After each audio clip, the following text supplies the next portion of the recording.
Avec Jovia maintenant, nous allons découvrir ce qui fait l'actualité relayée par les canards dans leur parution de ce jour. Lui, il est déjà confortablement installé. Jovia maintenant, bonjour.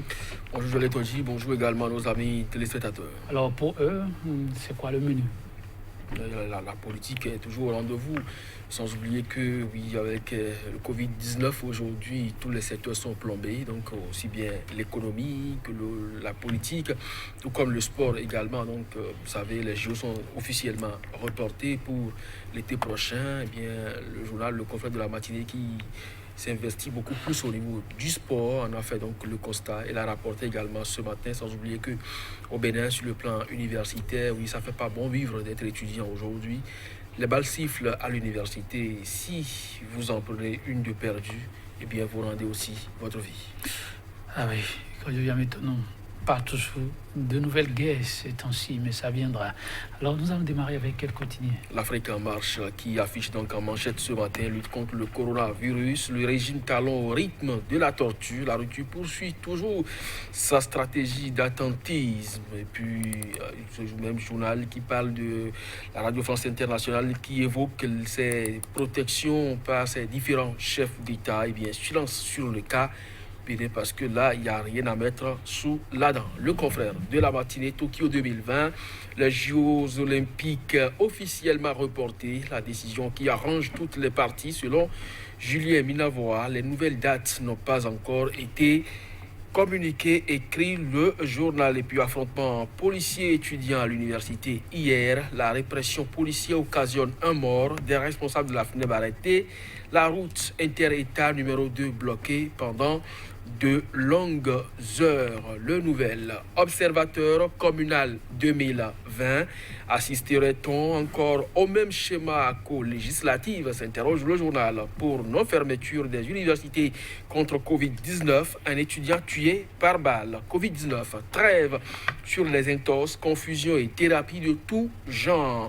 Et puis face toujours au coronavirus, le gouvernement jouerait-il avec la santé des citoyens? Calalé, en tout cas, les populations sous menace de la méningite, rappelle le journal Le Nouvel Observateur qui cède sa place à l'éco-info. Indignation et colère des Béninois après la mort d'un étudiant à l'université d'Abomey-Calavi. Halte à cette foutue et inutile violence qui ôte des vies.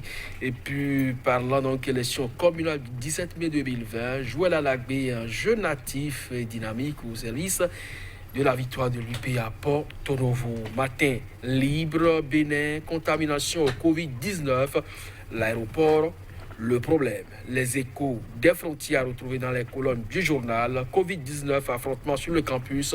Un étudiant succombe aux balles et puis mesures préventives contre le Covid-19. Les agents de santé, les grands oubliés, puis coronavirus par peur donc, de contamination. Une dame meurt sans assistance à Akbapa. Joël Tonji, c'est avec ça que nous allons donc refermer la une des journaux pour le compte de ce matin. Merci à vous. Quand je viens maintenant, on va y aller. Actualité politique, dites-vous oui, coronavirus avec toutes sortes d'angles débattus, relayés par nos confrères. On démarre avec l'Afrique en marche qui semble s'inquiéter pour le chef d'État béninois. Covid-19, quelles dispositions pratiques prises pour permettre au chef d'État d'en être vraiment épargné? Le confrère croit savoir qu'il faut un peu plus être regardant par rapport à cette situation. Oui, mais c'est beaucoup plus des citoyens qu'il s'agit parce qu'en réalité, Patrice Talon, c'est le premier des Béninois et sa voix compte aussi beaucoup. Vous savez, quand vous suivez un peu l'actualité sur les chaînes, eh bien vous verrez les présidents qui prennent donc le devant, que ce soit le Libéria, la Côte d'Ivoire, le Sénégal. C'est les chefs d'État qui montent au créneau, le Kenya également, pour apporter donc l'information à la population. Et RFI a évoqué donc la protection un peu partout donc sur le continent, citant donc ces présidents qui ont pris des mesures fortes et qui sont donc montés au créneau, même pour donner l'exemple, un peu comme Kagame qui a lavé ses mains et Macky Sall également qui l'a fait à la télévision pour montrer donc aux populations comment procéder. Maintenant, au Bénin, pratiquement, on ne voit pas le chef de l'État, donc ça commence à inquiéter plus d'un, et notamment le journal L'Afrique en marche qui évoquant donc cet aspect des choses. Et d'aller constater que RFI n'a pas évoqué les mesures prises par le président de la République et qui a non seulement se prémunir lui-même, mais également inviter sa population à le faire, c'est vrai, avec la voix de son ministre de la Santé et même le porte-parole du gouvernement, ça peut déjà rassurer, mais ça aurait été mieux que le chef de l'État lui-même monte au créneau pour ne serait-ce que montrer quelques gestes des différentes mesures d'hygiène que la population doit adopter. Je crois que ça ne dérange véritablement pas ce temps qui court. Donc, effectivement, l'Afrique en marche l'a rappelé. Je crois que dans l'après-midi de ce mercredi, pourquoi pas le chef de l'État, au sorti donc du Conseil des ministres, peut montrer un geste à la population. Oui, il est attendu. Ça peut toujours impacter. Coronavirus, on en parle. Alors, lorsqu'il y a un peu d'absence, là où il faut des actions, on peut assister à un peu de tout. En tout cas, c'est le constat fait par un certain nombre de quotidiens. Le titre qui a retenu beaucoup plus mon attention, c'est celui du quotidien, l'Éco-Info, voilà, qui fait presque un plaidoyer, halte à ces formes d'intervention où la violence devient la règle, au lieu d'être l'exception. Quand devient maintenant un étudiant mort dans ce cafouillage, bras de fer entre étudiants et forces de l'ordre, toujours pour Covid-19.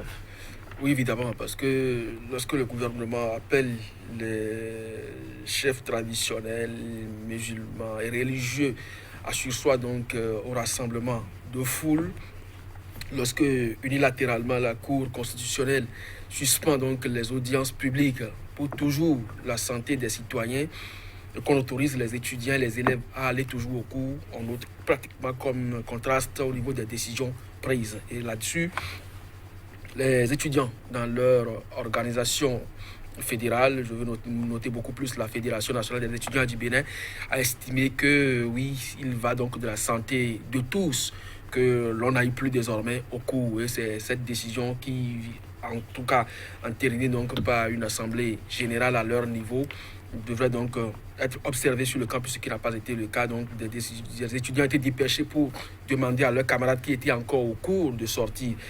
Maintenant, le rectorat n'a pas jugé aussi bon de permettre une pareille action de la part des étudiants à solliciter donc les forces de l'ordre, mais de façon lâche. Il y a un quand même qui a mal positionné son arme. Résultat, il y a une étudiante qui a perdu la vie. Le journal L'Éco-Info dont vous avez fait cas parle d'une indignation et colère des Béninois après donc la mort de cet étudiant et demande que l'on mette donc quand même un frein à cette foutue et inutile violence qui ôte donc la vie à des étudiants dans leur lieu de savoir. Vous ne pouvez quand même pas comprendre, je l'ai dit, lorsque vous envoyez votre enfant à l'école et qui a son baccalauréat et qui devrait poursuivre ses études supérieures, vous ne pouvez pas imaginer que la mort l'attendait donc dans ce lieu de savoir. Et ce n'est pas la première fois que ça se passe. Il est plus que impérieux que l'on fasse vraiment de la franchise universitaire un leitmotiv désormais, limiter donc l'accès à l'université aux forces de sécurité et de défense. Lorsque le rectorat est dépassé, oui, il peut toutefois solliciter donc l'intervention des forces de l'ordre, mais on n'a pas besoin de s'armer pour aller à l'université. C'est un lieu du savoir et son inviolabilité doit être de mise. Son inviolabilité doit être de mise. Force restera à la loi, mais s'il vous plaît, la vie, elle est sacrée. Matin libre pour poursuivre coronavirus, on en parle toujours, mais on peut mieux faire, croient savoir nos confrères après une enquête. Ils rapportent à la manchette, l'aéroport reste, quand devient maintenant le problème. Oui, je crois que hier, on en a parlé. C'est un peu comme si le journal est en train d'embaucher donc notre trompette. Parce qu'on ne comprend pas que des voyageurs puissent donc passer par les mailles de l'aéroport qui devrait quand même être le lieu le plus sécurisé possible, que les citoyens passent calmement avec le virus à bord. On ne le rappellera jamais assez. 12 mars, le Burkina avait fait éruption au Bénin. Il passe par l'aéroport de Cotonou et le 16 mars, il est diagnostiqué positif porteur donc du virus du corona. Alors que ce virus, sa période d'incubation, c'est au moins 14, sinon 15 jours. Ça veut dire qu'entre le 12 et le 14 et le 16, il s'est passé beaucoup de choses. Tout au moins, la température devait au moins révéler que ce Burkinabé est porteur de ce signe-là. Mais malheureusement, Finalement, il a franchi les mailles de l'aéroport. Aujourd'hui, les 3 cas évoqués sont des citoyens béninois en provenance d'Abidjan. La Côte d'Ivoire qui aujourd'hui est quand même citée parmi les pays africains où le taux quand même est plus ou moins élevé par rapport au Bénin. Donc de ce point de vue, on ne saurait donc continuer par tolérer des vols en provenance de ces pays à grande contamination.